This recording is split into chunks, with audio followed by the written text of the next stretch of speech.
My job is to somehow make them curious enough or persuade them by hook or crook to get more aware of themselves and where they came from and what they are into and what is already there, and just to bring it out.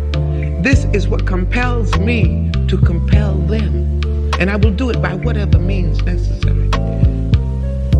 Welcome to the Black Girls Heal podcast, where we talk about healing our intimacy disorders, unresolved trauma, and building a healthy relationship with first ourselves and then others. Every episode, we will talk about advice you can apply today to break unhealthy patterns and grow in your self-worth. I'm Sheena Lachey, Love Addiction Coach and Trauma Specialist. Let's begin.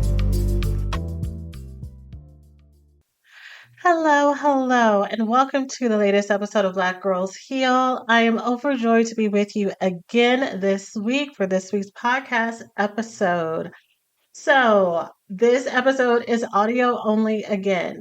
Today, I'm giving you a sneak preview into my new book, How to Pick Partners for Love Addicts, How to Assess for Family, Friends, and Lovers who are available for love or partners who are available for love. And I cannot wait to read you these passages, to hook y'all up with the info. I could not, for the life of me, figure out a very cool split screen where you could see the text and also see me. And I've been fumbling with it, and I don't know if this is just an extended Mercury retrograde kind of thing. Like, I'm even looking at the audio level thing on the app that I'm recording on, and it's giving me bars that are very, very small. So I'm going to boost up this audio so that hopefully you can hear, because I know that there was a point like a year or so ago where the audio is coming out really low. I know my sound editor is going to edit it. Shout out to you, Jel. I love you, girl. But this episode is already late, so I'm going to go ahead and upload it. So, anyways, y'all, all that to say, this is an audio only episode for this week. I look forward to being back on video for real this time in the next couple of weeks. But this is such important information to get out to you. So I wrote this book, How to Pick Partners, because that's what this is all about, right? This is all about not only illuminating where it is that our trauma shows up in our life, how it shows up in our life, getting awareness about the types of cycles that we've had in our relationships, whether or not it's love addiction or love avoidance or codependency. Because remember, all love addicts are codependent, but not all codependents are love addicts. The perfectionism that a lot of us may work through, the difficulty trusting, all the things, right? So this podcast isn't just for self-awareness, it's to help change your life.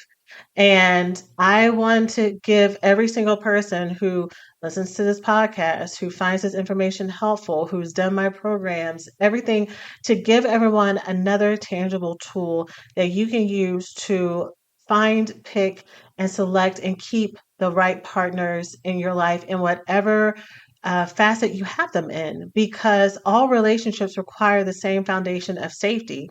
What we do within those relationships may vary depending on whether or not it's a romantic partnership or family or friendship or chosen family, right? Or coworkers, right? But this is all information that we need. So again, in today's episode, I'm going to be reading you a passage from the book to help give you those tools and everything. And I'm going to start off by going over the table of contents so that you can know what is inside the book as well. And I think that's also going to be good for you, because I think sometimes it can be very quick to try to rush the process. Like, I want to be healed so I can find the partner, but there are multiple steps that come into that. So even in me talking about the table of contents, you're going to find information for that. And a lot of other good things before we get into the passage. So that's it for now. Let's go ahead and jump on in. Thanks for listening to this week's podcast. Before we get started, let's take a small break to say thank you to this week's sponsors. Okay, I needed to say what I was going to say before the jump is that I'm also once I figured out, okay, Sheena, stop trying to make this perfect. Just let's get it out for the girls. I was like, okay, I need to get this out now. And I have therapy in literally 8 minutes. So I'm going to do the table of contents portion Hopefully, when I come back and transition, the sound is going to be the same. Again, apologies. Deepest apologies if for some reason it is not. But I'm going to try to get the sound to be the same. And then go ahead and post this because if you're a longtime listener, you already know I've talked about how I am like Cinderella. Like my brain, my effort has a expiration time, and I'm very close to it. So right now I'm all high energy and everything, and I do not want to come back, even though it's an hour later, or up to 2 hours later, and sound real tired. Chances are, if therapy is right, because I do somatic experiencing, I do a lot of body work when I release trauma. I might be a little fatigued, but that's okay. That means it's working. So shout out to everyone who's doing the hard work, releasing all the inner child wounding and everything. Oh my gosh, what if I'm like so high right now and then I come back after this and y'all like, damn. All right. Well, let's go ahead and jump on in. As I promised, let's talk about this table of contents, aka the things that you need to know to make sure that you're picking people who are available for you. Okay, so you may hear some clicking as well, some clicking and some mouse moving. So their book is split into three parts. The first part, I'm talking about how do we get to this place where we are in these cycles. The second part of the book, I'm breaking down what is availability versus unavailability. And in part three, we are talking about how to apply this information to your relationships. There are steps laid out throughout the whole book. And there's also an accompanying workbook where you can do all the exercises and more. The actual book, again, I wish that this was on video. I'll see if I can actually take a picture and make it like the cover photo or something for this episode if you're watching on YouTube. There is a picture of me with both of the books on social media already, but the main book is black. And so, oh my God, it's so cute. It's black and white with like I'm not gonna be able to describe it well, but a little pink person that shows that you're selecting the right person. And then the actual workbook is a corresponding pink. It's just so cute and aesthetic, and I love it. And so, but there are different steps and work for you to do throughout the book. In fact, I asked one of my former students, so this is a student who's come to the retreats. She has done my bigger programs, she's done smaller programs. And even this is a text she sent me. She said the book is going really good. She had to stop reading it because she was forced to think and actually complete the activities. She said, reading the book in addition to going through your program and listening to your podcast is like you know me and the things I struggle with. It feels like the oddest thing, like how does Sheena know? How are you so accurately able to add language to what I've struggled with for more than half my life? Reading the book provided that deja vu feeling that I felt previously going through your programs. And so that is the hugest compliment because I want everyone who gets this book to have that experience as well, whether or not you've gone through my programs or not, to feel like this book was written for me. And I really hope that it aligns for y'all. So in part one, the how we got here, you're going to learn about what makes it hard for love addicts to pick people. You're going to learn why love addicts miss red flags in chapter three, all about ignored red flags, trauma, and danger. In part two of the book, this is chapters 4 through 11, you're going to have the opportunity to pre-assess your primary relationships so that you can pick your family, you can pick your friends, you can pick your lovers, you can pick up current lovers or exes, you can pick your crushes, the people that you're thinking about giving time to. In chapter 5, you're going to learn about availability. What is it exactly that you are looking for? And then in chapter 6, this is where I'm breaking down I'm listing the 40 signs of availability and unavailability. There are 20 of each, y'all. There are 20 of each that no matter the relationship, no matter whether or not you're trying to pick a partner for a lifetime, or which one of your family members to trust or not, who's a friend of me, who's not a friend of me, which one of your coworkers to trust. There are signs in each of these relationships, and it's not the ones that we hear about all the time. Some of them are there, but for the most part, this is a very clear picture of these are the actions and these are the things to look out for. You're going to hear about some of them today and maybe in some other future episodes when I give other previews. So I'm breaking those down. And then chapter 7 is where I go into more detail about the 20 signs of availability with examples of each, what to look for, what does it feel like for you when this is happening, when someone is available, and what are the things that they're going to be doing for this particular sign or characteristic to show that they're available. And then in chapter 9, I'm doing the same thing, but for signs of unavailability. Then, because nothing is black and white in chapter 9, I'm giving a few special considerations for us to keep in mind whenever it comes to finding and determining is someone available or not. Is this a life stage issue? Is this about neurodivergence? Is this about other things? Is this about mental illness? And so we break that down, or I break that down in chapter 9. And then in chapter 10, so excited. This is one of the reasons why the book was pushed back a little bit more. I have come up with the availability scale for relationships. And so you will be able to actually tell. I've talked about different levels of intimacy and how to know if people should be in your inner circle, whether or not they should be associates or friends or people to keep on the outside. Now there is a clear, measurable scale based on the things that you're learning in this book to break down what level are these people in, what does it look like when someone is best friend, lover, partner availability, BLP, which is the highest level, and then who are good people to be close friends, who are the people that should be casual acquaintances, who are people that you should be like, wait, you're a stranger. That's the section is literally called stranger danger.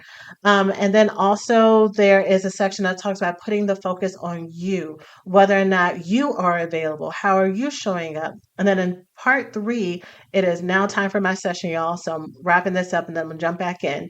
You're going to be looking at reassessing your relationships now after you have read this whole book. Now, if you applied all these things, where do these relationships line up now? Now we're going to talk about in chapter 13, what do you do when you find out that someone is available? What are the next steps you're going to take? And by the way, you can find the book on Amazon, written by Sheena Lachey, and that's Shenalashay. So when you find that the people on the other side of this are available, how is it that I interact with them now? Especially if you have been having issues with regarding trust, moving closer to people, letting people in, or things are doing great, but you want to maintain it, right?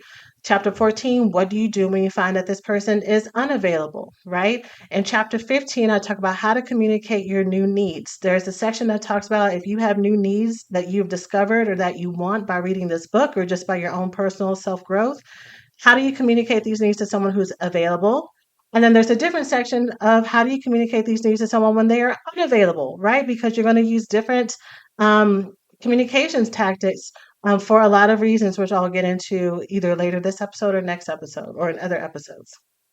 Chapter 16, for those of us who, where it's been us, we're going to talk about how do you apologize and make amends if there are any people that you want to move closer to. Chapter 17, I'm going to talk to you about how do you find available people and also how do you become available yourself. And chapter 18 is the conclusion and final encouragement for you. And then, of course, there's additional resources. So, again, this book, I put my heart and soul into it. I hope that even if the whole book is not for you, as always, you can take something, take what you need and leave the rest. And please, please make sure if you get this book, if you've already gotten it, please make sure that you're tagging me on social media and letting me know what you think. And if this is inspiring you to get it, please do that afterwards. So let me go to therapy and come back with our preview. All right. Hey, we hope you're enjoying the podcast so far. Let's take a quick break to say thanks to this week's sponsors. So, we already know that we're living in a world where there are so many things that can interrupt our health and hormones.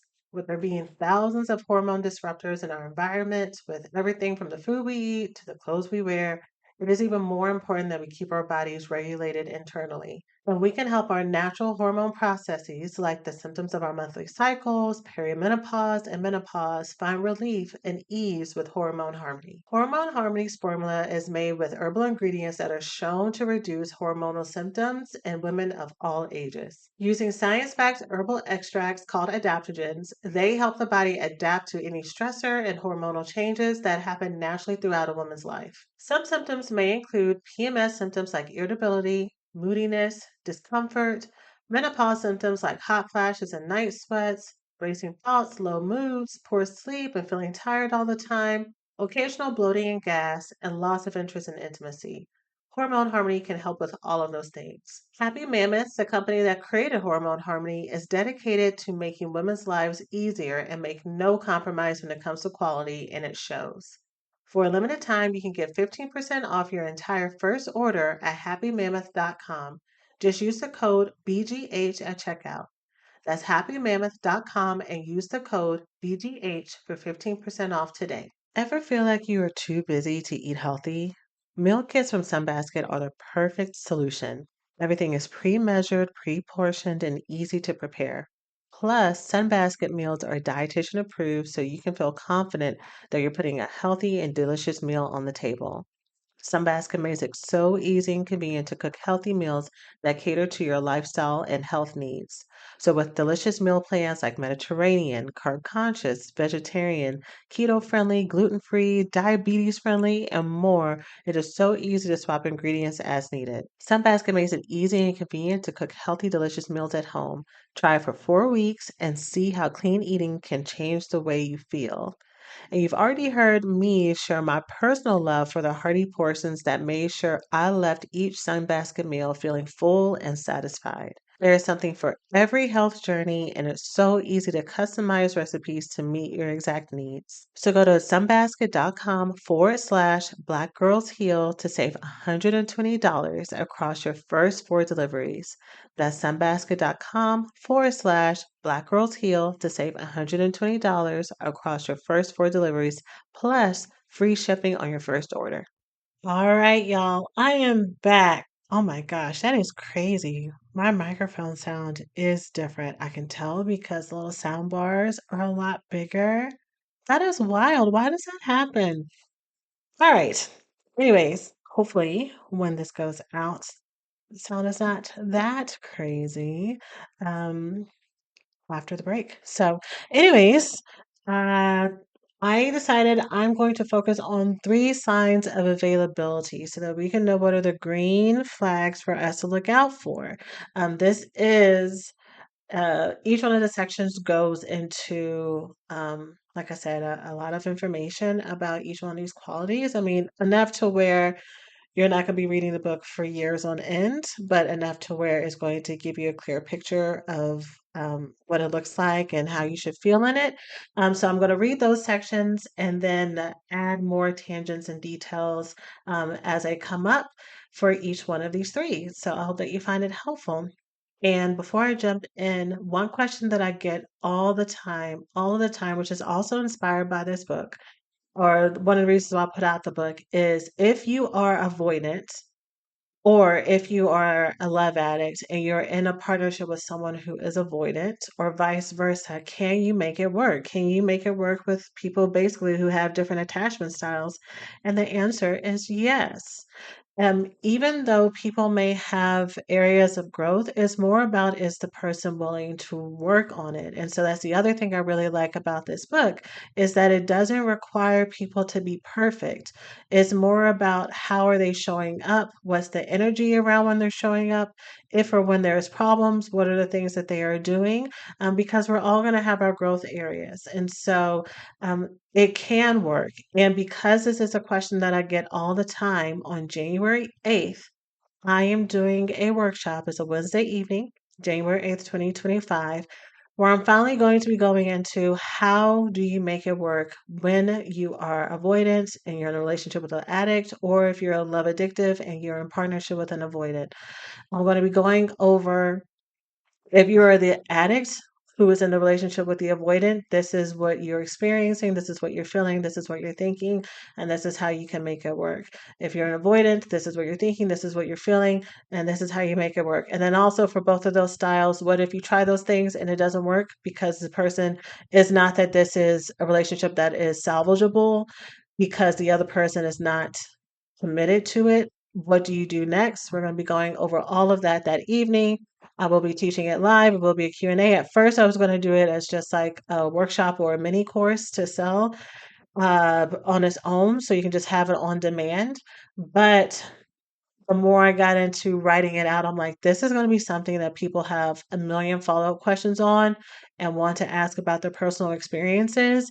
And so this is going to be better to do live so that I can answer the questions of the people who are interested. And also, I know every time other people's questions are someone else's story.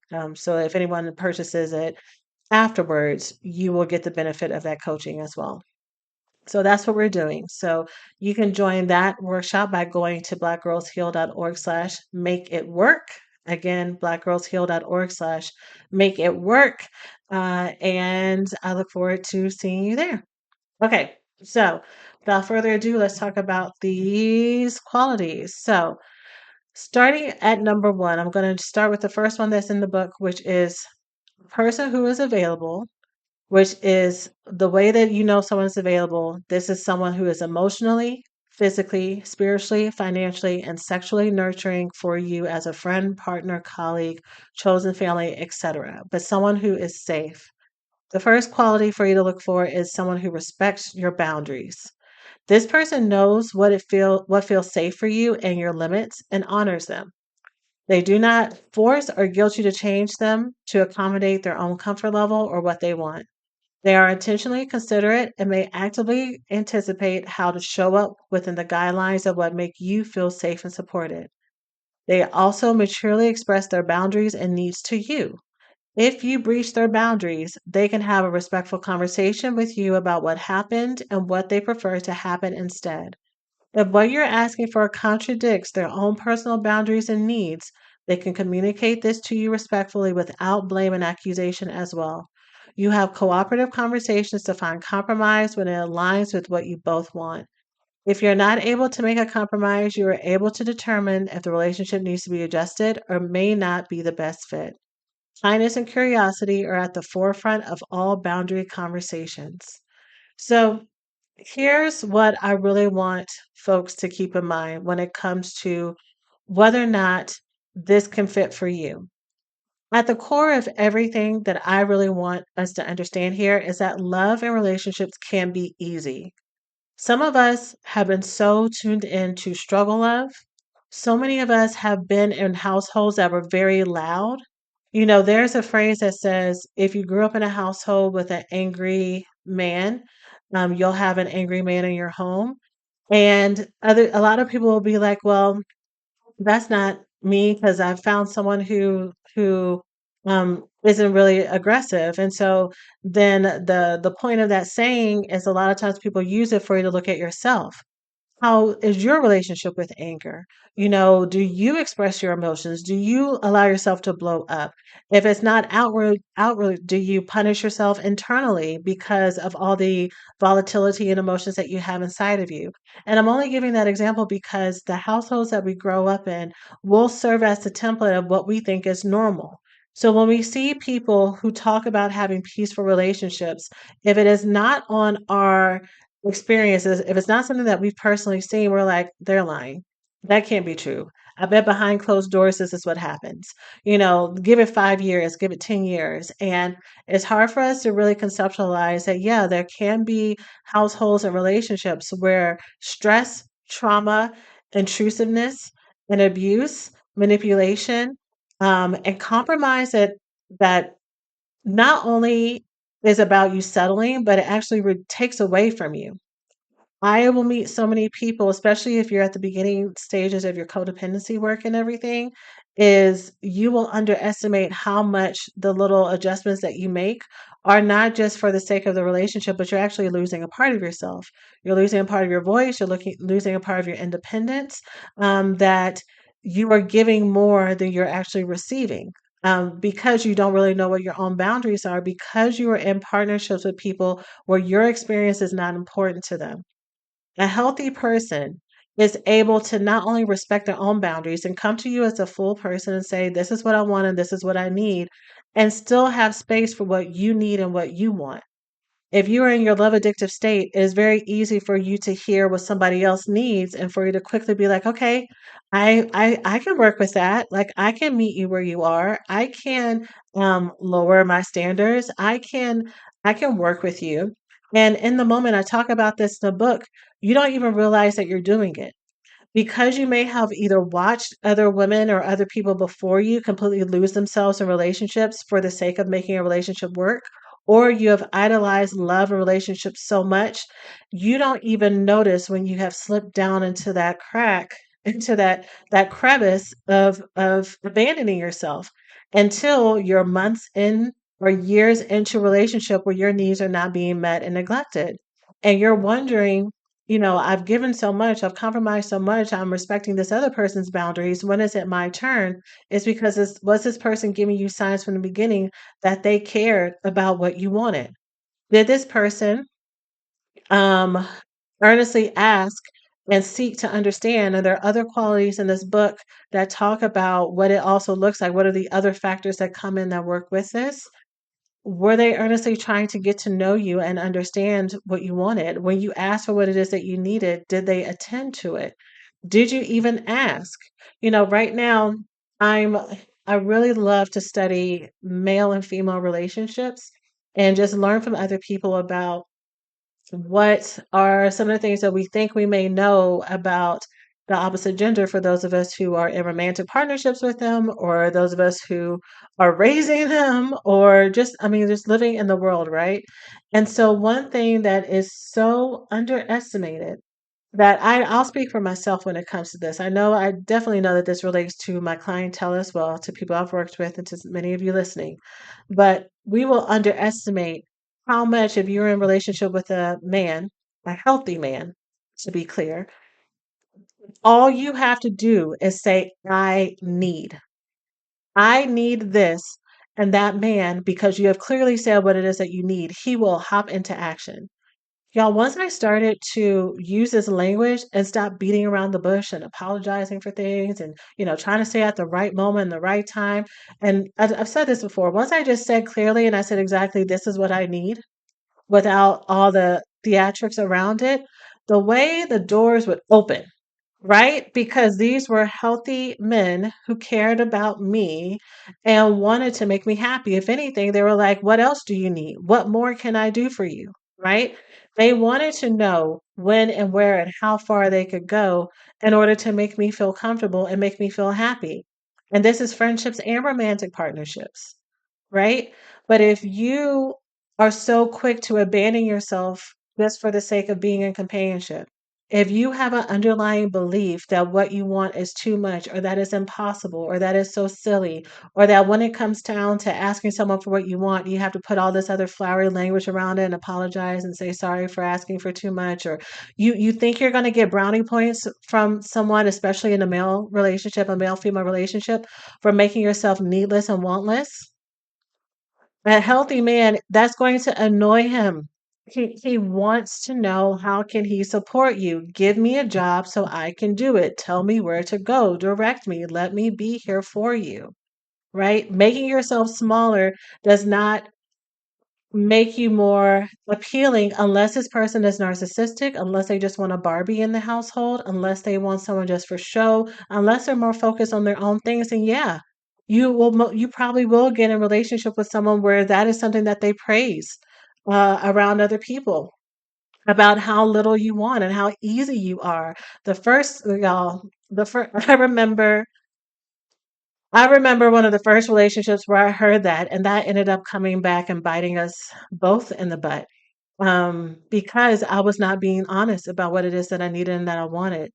And so when it came time for us to grow as people, because he had actually ended up being someone who, I mean, we were young, so we were both still growing as people. But he did end up being someone who was like, "Look, the easy road is not what I want. I want you. So talk to me. Let's have an adult conversation." And I'm like, in my Disney princess era, I'm totally fine. Everything's good.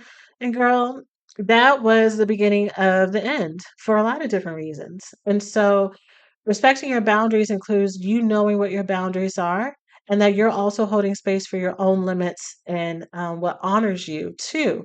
And that's why there's a whole section in the book that talks about, are you available for other people, and turning these same um, premises onto yourself as well. Okay. Number two, which one? Let me see. There are 20 here. Which one do I want to do? Oh, that's a long one. There's a section here about emotional availability. I might make that separate episode in itself. Let's do this one. Keeps their commitments to you. Number two for today's episode. The second sign of availability is someone who keeps their commitments to you. With this person, you can trust that what they say they are going to do, you can trust that when this person says they're going to show up to provide a favor or do a task for you, they will do so. It is important for them to show up and be a consistent source of support for your life. Let me repeat that. It is important for them, to them. It is their to them personally. It is important for them to show up and be a consistent support, a source of support in your life. It's not that you think it's important. This is me speaking off script, y'all. It's not that you think it's important. So this is for me telling you to keep this in mind, to make sure that this is important to you. No, this is a person that even if you hadn't asked them to do so, they are like, look, Tina has this thing going on. How can I make sure that I can be there for her? How can I show up for her? How can I send her food? How can I make sure that I'm going to, attend there? Do you need a ride? Do you need someone to be there for you? Do you want me to call you afterwards? It is important for them to show up and be consistent in their source of support for you because they're here for you. You can trust their word and that they will not flake on their commitment to you when something better comes along or just because they've changed their mind. You understand that in life things happen and every person has full ownership to change their mind, say no, evaluate their capacity, and pivot. However, in regard to this qualifier, this person, their need to pivot is the exception rather than the norm. In other words, even when life happens, which it will, we can't always be 100% all the time, but it is not, they are not normally canceling on you and then saying they're going to have to make it up later. Even if they do make it up later, we need to pay attention to if I have a friend that always says that they are going to be there for me or support me, but when it comes to the last minute, something happens. I can't get this is not A for effort, right? Like this, you have maybe an A for intention, or maybe actually a B minus. Actually, if I'm going to be honest, like maybe you're great. You get an A for giving me the words that you really want to be there for me. You are excellent in telling me all the things that I want to hear in the moment to let me know that I have someone on my side. But when it comes to you actually showing up for me, you got a D. You got a D, friend. You got a D, person who wants to be with me. You have an F family member who says that they're always in my corner until such and such comes around and then they gotta, tap out, right? Um, this person, a person that's available, keeps their commitments to you. Continuing the read, you know the availability of this person and they do their best to provide you with the security and safety of consistency. See the special considerations chapter for notes on the impact of neurodivergent disorders on this quality. And then also, there are several other things within that chapter that talk about what may get in the way, because, like I said, life does happen. There is death. There are new lives that come into the world. There is tragedy. There are natural disasters. There are financial concerns. There is mental health issues. There are so many things. There's distance. There's car issues. There's Mercury retrograde and things aren't working. Electronics aren't working. There are so many things that get in the way, but it's up to you to be honest with yourself about whether or not this person is consistently there. One of the things that I want y'all to keep in mind when you're doing this book, and I know I talk about it in general, in the writing and here on the podcast, just to repeat what I just said, this is not about giving people A for effort. Sometimes what I can be susceptible to, even in the work that I've done up until now, if I've met someone new, friendship or otherwise, that I really want, like I see all the ways that we connect and like what could happen, I want to give everybody A's across the board. I want to give them tens across the board. I want to give them all 5 stars for every single quality because we vibe, because they have great energy, because, we really connect. But you have to be honest with yourself. Like, this could be an amazing person, but do they only show up for me 60% of the time? Um, Do they actually only make time for me half of the time, which is another quality? How often do they tell me the truth about things, right? Is it that whenever they get caught doing something that's unavailable, am I trying to give them credit because they're really apologetic?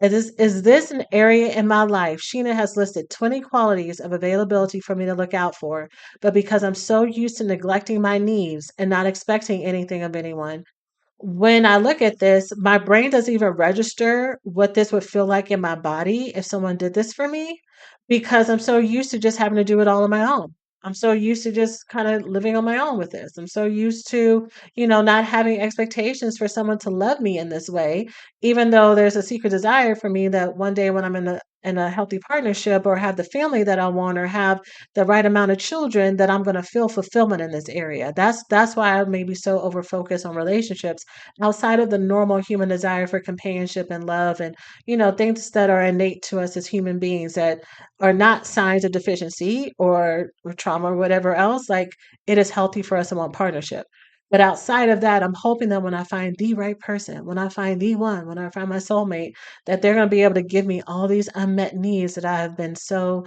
um um you know wholly and neglecting about myself. And I just I use that word um not haphazardly, but just I just remember I would find I would find solace. One way that I would really use some of my faith beliefs was to co-sign the codependent and self-neglect that I had learned early on. I would cling to scriptures that talked about how blessed the martyrs were and how they are, forgotten, ignored, and forsaken or whatever, because their mine is the kingdom of heaven, right? And I'm going to get everything I want and more. So it's okay to be in suffering.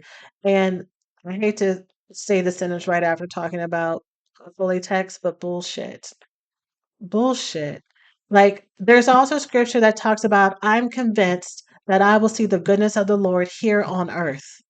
Here on earth, which means what? Which means abundant love, which means peace that transcends all the understanding, which means feeling safe and content like y'all. Like, that's actually what I can hope to expect instead of allowing myself to be in relationships with people who intentionally neglect, harm, and forget me, and acting as if it's my cross to bear, acting as if it's not just as amazing and holy for me to be in relationships with people who treat me with the love of God, with the love of spirit, with the love of universe, of whatever it is that you believe. Like, why is that not able to be God's will for me to feel the hands and feet of Christ, for me to feel the abundance of God here on earth, instead of waiting until this unknown date to maybe feel it? And I feel like for those of us who have been so used to being forgotten and ignored in life, we will take that as our cross to bear. And I just need you to know that there's an alternative, that it is possible for us to find relationships that meet these qualities. And so when I was even writing this and I was doing all of like the qualifiers and everything of it, I've actually tested this out with several clients when I was still doing my one-on-ones. I was talking about, I pulled out the scale for a few people and I was like, okay, tell me about your best friends and your relationships. And we went through all 20 other qualifiers, and guess what?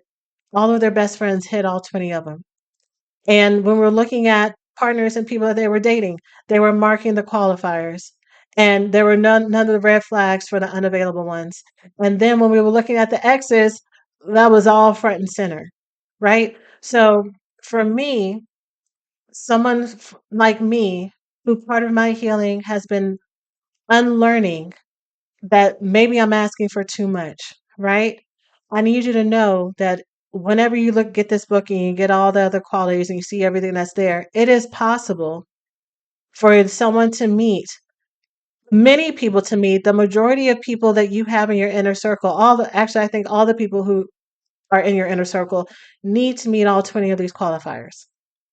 And I'm just going to say that straight out. Or if they don't meet all 20, because there's also scales in there, like this, They may not be a best friend, but they are a really close friend. Or this may be someone who, is a great associate or acquaintance. And I talk about the reasons why they may be better in that area, but they're not giving you 4 or 5 signs of unavailability, and you're trying to make it work because when y'all get together, y'all can laugh about things, right? Or y'all connected because y'all grew up in the same way in the same neighborhood. And so you're trying to make this work because you have a shared history. Or y'all both said that y'all are interested in building businesses together and y'all both entrepreneurial girlies and you want to build a network.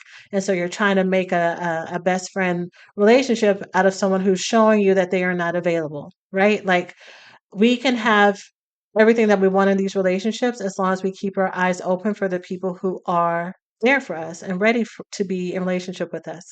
Okay.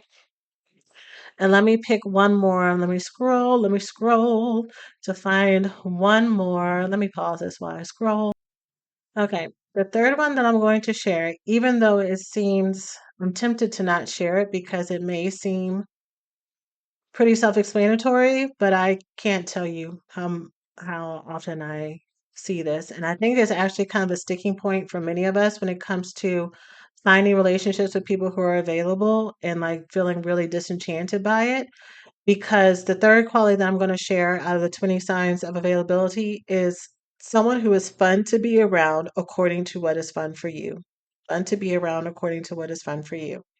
So this person brings joy into your life. There's laughter and fun. This laughter and fun may be quiet and more subdued, or it may be loud and raunchy. It can be sweet and good natured, or when you two get together, you may have a dry sense of humor or throw jokes around that are not safe for work. No matter the flavor, you two get each other, mutually enjoy each other, and feel pleasure in each other's presence. You have genuine fun and truly enjoy yourself when you're spending time with them. Codependent people struggle with focusing on their own needs and enjoyment. They will overprioritize the satisfaction and security of others, even to their own detriment, because they don't have a connection to their own internal compass for what is pleasurable and safe for them. They will over rely on the validation and experiences of others to tell them that they are safe or doing a good job. For recovering codependents, be mindful to not equate your enjoyment in taking care of this person to be the same as having fun with them. Some codependents feel most at home when with those they get to mother and nurture. Thus, these relationships can be reflexively described as fun because they feel pleasure in being needed and helping the other person. Okay? And so there's some more that comes into that section, but right there, that's a mouthful already, right? I see so often people who are connected to other people that I'm going to basically repeat what I just wrote, that they feel like this is someone that they have a lot of fun around or they feel so comfortable around is because you have stepped right into the same role that you've had your whole life. Your whole life, or a good majority of your life, may have been um, described as your role in the family, your role in the friendship, your role in the classroom, your role in whatever has been to be the caretaker, right? So, of course, that's where you feel natural. And of course, that's what feels easy to you because you get to oversee, you get to be the one that's in charge of making sure everyone feels comfortable and safe. You get a lot of praise when you're in this position. You get a whole lot of "you're so wonderfuls," which always feels so good. You always get a whole lot of "you really understand me," which totally like makes you feel important and makes you feel like you're special. And here's the thing. You can be all of those things. It's not that you being a caretaker is wrong. It's like on the list of people's priority and fun, on the list of fun, is your name at the top of the list. Is even in the top three, right? Like when you're looking at what is fun for you, is that something that is clued into this, or do you go with what the majority of what other people want to do and then you kind of go along with it? Are you just happy to be in the mix, even if the other people there aren't really your sense of humor? You may have different styles, you may have different goals in life, you may not want to run at the same pace as them, but just you being in connection with them is what you're wanting, right? As a break from any felt sense of loneliness, it's the need to belong. Is actually what feels fun for you, but it's actually not fun. Is that you're being that need to be connected is the itch just being scratched, and you're kind of muting or dismissing some of the ways that these people might not be good fits for you because it feels better to be in a tribe, to be in community, to feel like you belong to something or someone versus not. And so, this first section, I'll read it again. This person brings true joy into your life. There is laughter and fun. They are making you belly laugh. They are making you kick your feet up in joy. They are making your eyes delight when you see them, not when they see you, and then your eyes delight because you see that you're wanted and you're needed. But you know that when you're going to be with them, you're going to have a good time, right? That is what you're looking for because your pleasure is important. Your pleasure is a priority. But so many of us, our trauma has been we've learned how to just go from thing to thing, from work to work, from task to task, from gym to work to, accomplishment to goal to brunch to everything else. And we may be marking and doing all the things that are supposed to be fun, but how often do we get to actually tap into our pleasure for our bodies to be at rest, for our bodies to be at ease? Fun is easy. Fun is has carefree to be a part of it. Fun does not require you to be on at all, but just to exist. And so, do you have people that allow you to just have fun? Okay. All right. So that is it for the preview. I do think I'm going to do another chapter if y'all are in another section. So I gave that overview of what is in the book. If you would like me to do another one, let me know. But for now, like I said, you can get this book on Amazon. I am working to get on other retailer sites like Barnes and Nobles and other ones. But for right now, it's on Amazon. How to Pick Partners for Love Addicts and by Sheena Lachey. And remember, there is the black book, which is the main book, and then the pink one, which is the workbook, and you can get them both together. But I would really love to see everybody at the How to Make It Work workshop in 4 weeks from the time that I'm recording this on Wednesday, January 8th, so that you can know how do I make it work with someone who I may have a different attachment style with, even if they are someone who is not knowing that I'm doing this? Is there a way that I can own my part to make this happen? And you absolutely can. So again, blackgirlsheal.org/make it work. And we will talk about all that then. All right, so that is it for now. Oh, and if you cannot attend, yes, you can submit a question ahead of time and I will answer it during the workshop so you can watch it when you are able to attend. All right, okay, so that's it for real. I'm sending you all so much love and I will see you in the next episode. As always, take care of yourselves. Thanks for listening to this week's podcast. Before we get started, let's take a small break to say thank you to this week's sponsors.